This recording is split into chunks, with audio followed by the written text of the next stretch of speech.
ahubwo agiye kumuhamba. Musaba umugisha kugira ngo uzahagarare nawe mu buryo bw'umwuka, mu buryo bw'umubiri, mu buryo bwose azabona ibyifuzo. Igihe cyose mwami wanjye utanze iyerekwa ku muntu, umuha n'abantu bafite impano kugira ngo uhagarare nawe. Reka rero azabashe kwereka abantu iyerekwa umweretse kugira ngo impano zabo zibashe gukora muri uwo murimo. Reka ubuzima bwe bubashe kukuramya, ubuzima bwe bubashe kukunezeza we n'abana be n'umugore we.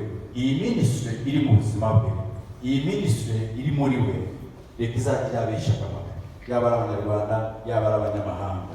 Urebye byaratangiye, twagiye tubona kenshi wagiye guha abantu umugisha biciye muri we. Ntubure kumuha umugisha rero uyu munsi wa none apfuka imbere y'iteraniro ryawe n'itorero n'abashumba, tumwatuyeho umugisha ubuzima bwe. Amahoro y'Umwami wacu Yesu Kristo nabane namwe. Amahoro y'Umwami wacu Yesu Kristo nabacira inzira. Amahoro y'Umwami wacu Yesu Kristo nahagarara imbere n'inyuma, nahagarare ku mpande zose.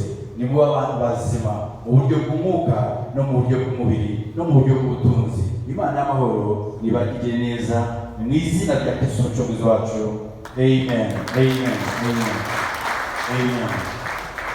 Ubundi twakabahobereye ariko turi mu bihe byaba ari umugore n'umugabo gusa bafatana ukuboko gusa. Rero utaha tuzabahobera mu buryo bumwe. Mwakoze kubw'Imana nziza, muri abantu beza cyane kuba mwatuzirikanye mukaduha impano. Mu by'ukuri iyo umuntu agutekerejeho ntabwo icyangombwa ari za mpano mumbabarire, ariko icyangombwa n'umwanya umuntu aba atwaye agutekerezaho kugira ngo agushakire impano. Ni iby'agaciro cyane. Munyemerere nanone